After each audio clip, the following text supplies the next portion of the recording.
Gaur gure herriarentzat garrantzitsua den ekimen bat aurkezteko batu gara. Maiatzaren 22tik 24ra, Amorebieta Etxanon Amore Eszena jaialdiaren lehen edizioa ospatuko dugu. Lehen aldia da eta horrek berezitasun handia emoten deutso. Hasiera bat da, baina baita etorkizunari begira egiten dugun apustu garbi bat bada.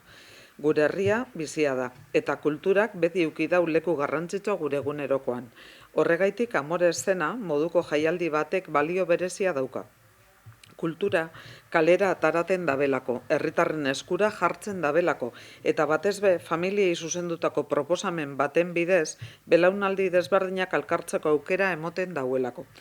Amore Eszena jaialdiak aukera berri bat zabaltzen dau. Familie, kultura modu hurbilean eta elkarregaz bizitzeko espazio bat. Egun honetan, gure kaleak antzerkiz, musikaz eta zirkuaz beteko dira, baina batez be, elkarregaz bizitzeko esperientziaz.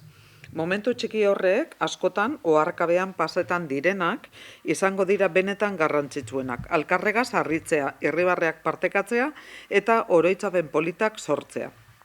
Gainera, jaialdi honek helburu sakonago bat badauka.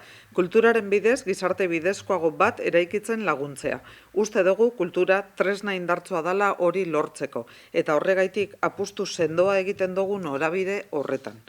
Lehen edizio honek hasiera bat markatzen dau. Ilusioz beteriko pausua da. Gure herrian kultura sustatzen jarraitzeko, sormena bultzatzeko eta familientzako espazioak indartzeko.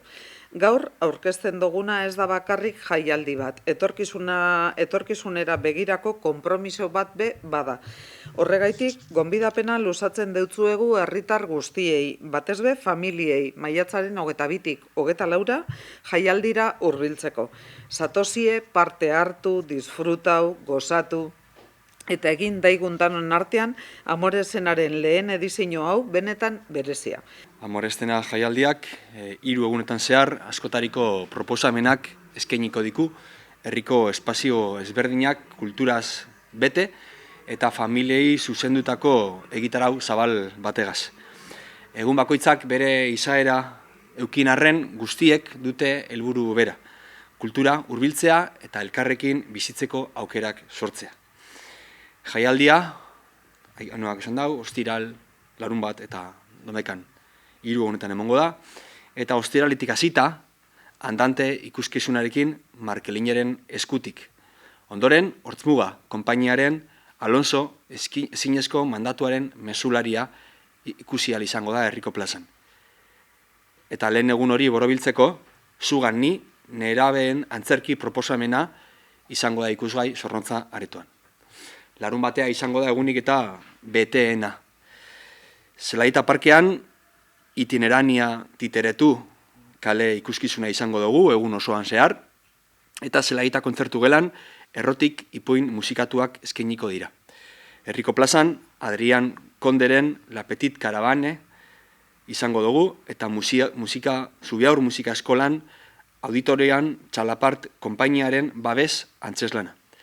Arratzaldean, Zirkosaurreren kale jira, kaleetan barrena ikusteko aukera egongo da, eta eguna amaitzeko, Andramari plazan Bea Larrañagaren bomba bat naiz ikuskizuna. Da amaitzeko, Domekan, Zornotza aretoan Engruna teatroaren univers eskainiko da, herriko plazan zirkoren loratzean, eta azkenik Zelaita auditorioan Anita Marabiasen prozesuak eta ibilbidea hitzaldia izango dugu. Ikusten duzuen bezala, egitura zabala, aberatza, herriko espazioak kulturaz betetzeko asmoa daukana, eta familiei oso lerrokatua. Hau, kultura barruan egindako hausnarketa baten ondorio dala esan geinke, ikusitza areto eta bestelako espazioetan familientzako egiten diran gauzak zelango erantzuna ukiten daben, eta oindala urtebete egin genduen inkesta baten horri ere erantzun da, horra gertzen zan familiak eskaera bat egiten duzkuela, euskara eta kultura nolabait batzen dituen proiektuei gehiago martxan jartzeko edo abian jartzeko. Eta proiektu hau horren ondorio da baita. Eta neure partetik hori, eskerrik asko parte hartzen duzuen antzerki aktore eta talde guztiei, eta nola ez, Davidek egin dauen lanabe eskertu beharko gonke, ze bera izan da honen programazioa bete dagoena. Ez dut esan barkatu, evento guztiak doakoak izango dira, toki ezberdinetan, honen helburua bai izan herriko toki ezberdinak erabiltzea, aretoa, musika, Zubiaur musika eskola, ze normalean ez da publikoarentzako irekitzen, familiak eta ikasleak bertara joaten dira, baina ez da familientzako ez da publiko osoarekiko irekitzen. Egin doguz 0 eta 2 urteko umeentzako bai gauza berezi bat, orain arte egin etzana, beraz, alegindu gara publiko ezberdinetako gauza konkretuak egiten. Eta hori izan da, publiko estrategia ondo zehaztuta egoelako eta hortik abiatu garelako.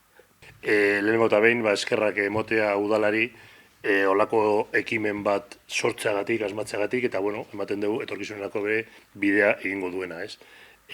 Oso garrantzitsua da, beraiek esan duten moduan, familia arloan edo, kultura, ez? Kultura jasotzea.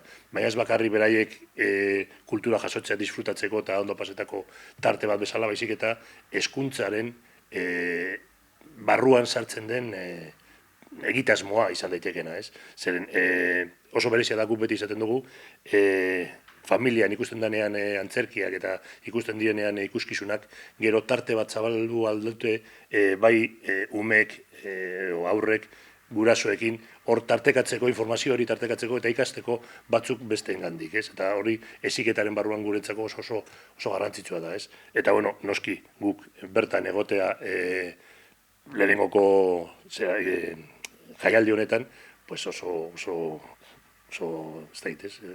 postasun betez egiten gaitu, eta baita ere, aipatu behar da, Zuganiko gazteek ere, Zornotzako, egitasmo hau Zugani udalarekin, Zornotzako udalarekin eta Durangoko udalarekin egindako egitasmoa da, gazteek egiten dute urtean zehar antzerkia, eta beraiek ere gero emanaldi bat ematen dugu Zornotzaretoan eta baita Durangon, eta kasu honetan, jaialdi honetan sartzea beraiek ere oso posgarria izango dela beraientzako, eta nik uste dut bultzada handia emango diola beraiei daukaten gogoak eta beraien gauzak adierazteko. Orduan, zorionak udalari, zorionak Zornotzari olako aukera bat izateagatik, eta espero dugu, hasiera edarra izatea, eta gu parte izatea hasiera honetan, ematen digun postasun horrek, eramango gaitu seguramente hau bultzatzeko hemendik aurrera. Mila esker.